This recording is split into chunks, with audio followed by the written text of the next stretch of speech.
Nah, terus butir-butir filsafat yang memperkuat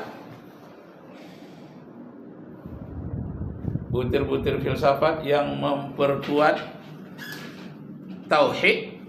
Nah, tadi kan yang tidak memperkuat itu yang kekekalan materi itu ya. Nah, yang memperkuat tauhid butir-butir filsafat adalah satu,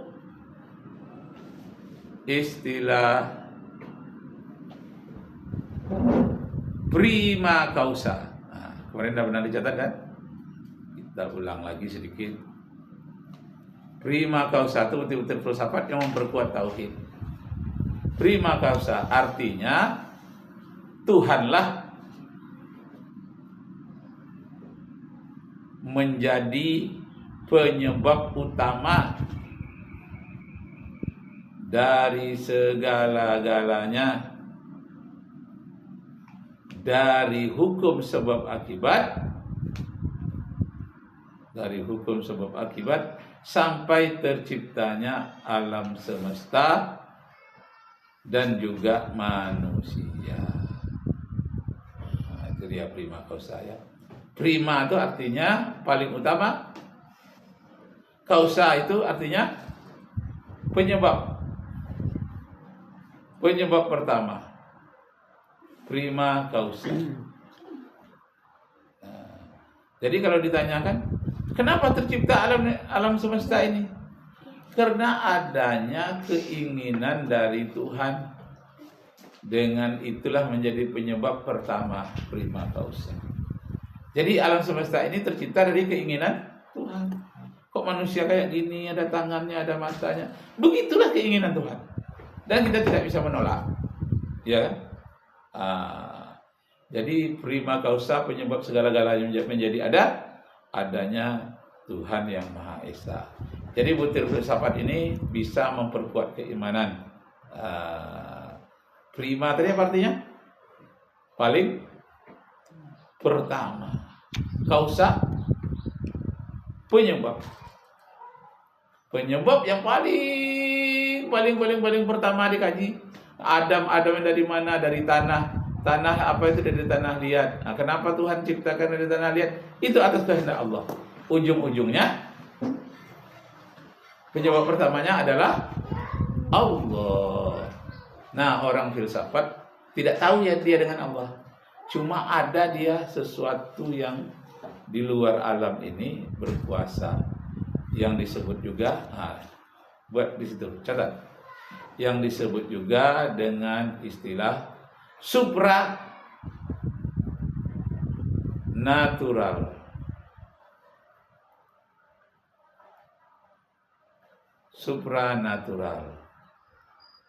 Artinya ada suatu kekuatan yang maha hebat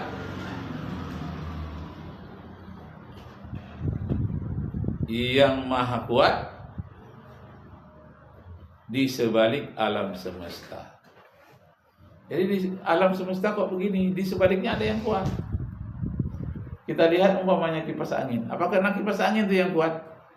Tidak, ada di sebalik kipas angin itu yang menggerakkan. Apa dia? Ada sentrum listrik. Terlihat nggak sentrum itu? Enggak terlihat, tapi dia kuat sentrum itu. Kalau nggak hati-hati kita aja bisa mati kena sentrum, ya kan? Hati-hati, ada satu kekuatan, tapi tak terlihat. Sedangkan sentrum listrik saja nggak terlihat, apalagi Allah Subhanahu Wa Taala yang maha gaib. Siapa yang mengetahui yang maha gaib itu? Hanya Allah Subhanahu Wa Taala. Yang maha gaib itu sendiri Allah. Maka kita sebut Allah itu Huwal awwalu. Dialah yang paling awal tanpa ada yang mendahului. Wal akhiru, dia yang paling akhir tanpa ada yang mengakhiri. Itulah filsafat prima causa. Yang keberapa lagi? Yang kedua, masih yang kemarin juga ya, absolut, kekuatan tanpa batas. Absolut, kekuatan tanpa batas.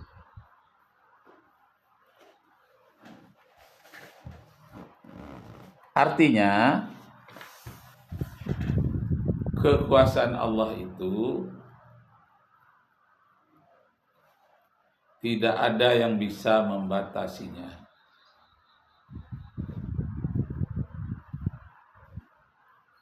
Sekarang dia berkuasa, dahulunya dia berkuasa, sampai akhir-akhir zaman tetap berkuasa.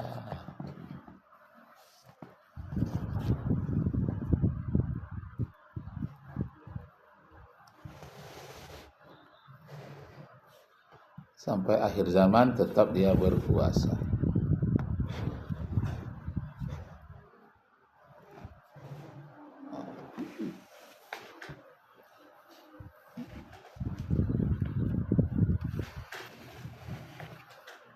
Apa tadi itu? Absolut. Itu kajian filsafat itu, tapi menguatkan tauhid. Kenapa? Jawabnya ditulis itu karena menguatkan keyakinan kita terhadap ayat yang berbunyi innallaha ala kulli syai'in qadir. Sesungguhnya Allah berkuasa terhadap apapun. Allah Maha berkuasa terhadap apapun. Dan kita pun setiap saat bertemu dengan Allah. Kita setiap saat bertemu dengan Allah. Maryam pernah bertemu dengan Allah? Pernah. Siti pernah bertemu dengan Allah? Pernah. Semua kita sudah pernah bertemu dengan Allah. Tapi berbeda bertemunya kita dengan Allah dengan orang Kristen yang bertemu dengan Bunda Maria, yang bertemu dengan salib. Yesus katanya di atas kayu salib, berbeda. Kenapa? Karena kita bertemu dengan Allah, kita pernah melihat Allah bukan dengan mata kita ini, ya, bukan dengan mata fisik, tidak.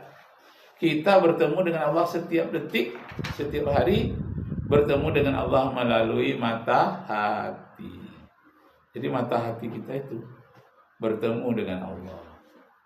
Misalnya warna-warni baju ustadz namanya kuning, nah, itu kan bukan berarti ustadz orang Golkar. Enggak. Ini apa bacanya? Universitas terbuka, ya. Hadiah dari teman. Jadi udah dikasih nggak dipakai, tak senang pula artinya. Ustaz terbuka. Apalagi ustaz memang pernah pula mengajar di Universitas terbuka. Saking terbukanya menjadi lapangan, mengajar di lapangan. Tapi ini tidak, Universitas terbuka ini memang ada kampusnya di jalan. Kok tahu ya? Iya, ada sampai S3 itu.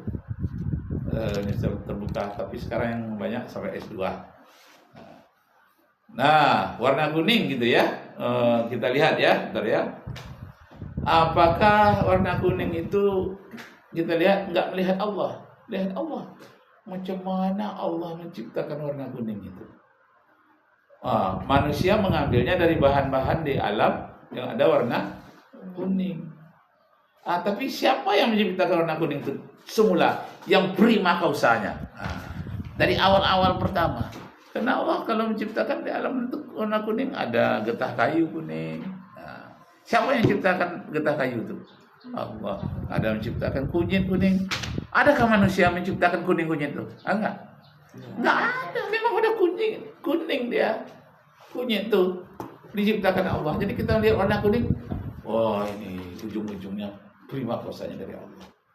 Tidak ada yang prima kausa penyebab pertama yang tidak Allah. Dari Allah semuanya. Nah, nampak nanti dalam rumah kita, inna lillahi wa inna ilaihi raji'un, ada yang meninggal. Kita baca inna lillahi wa inna ilaihi raji'un. Astagfirullah. Kenapa? Karena orang meninggal itu dikarenakan karena hukum sebab akibat. Akibat pertamanya itu dari Allah. Jadi namanya kita melihat Allah dengan hati nurani.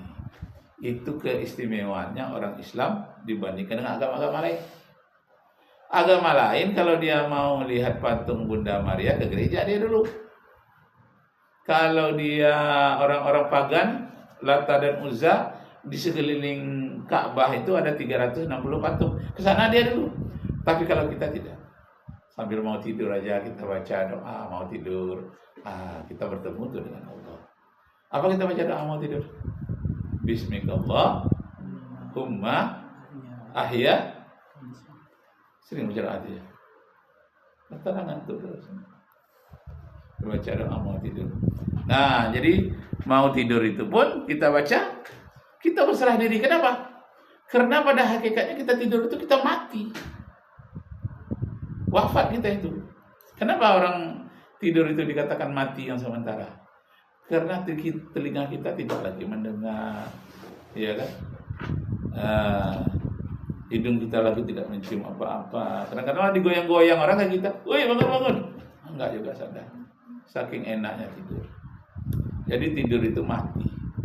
Apa buktinya tidur itu mati? Tak seorang pun yang tahu kapan dia tidur. Rehan tahu kapan tidur? Tahu nggak? Nggak tahu. Pergi tidur kita tahu. Pergi tidur jam 11 malam tadi baru pergi tidur. Tapi apakah langsung tertidur jam 11 tuh? Nggak tahu kita. Ya janganlah jam 1 baru tertidur. Berbaringnya memang jam 11 misalnya. Siapa yang membuat kita tidur? Allah Subhanahu wa Ta'ala. Nah, jadi setiap hari kita teringat penyebab pertamanya pasti Allah. Itu namanya kita bertemu dengan Allah. Bagaimana kita bertemu dengan Allah? Dengan mata batin, mata hati. Masya Allah. Dengan mata hati kita bertemu dengan Allah.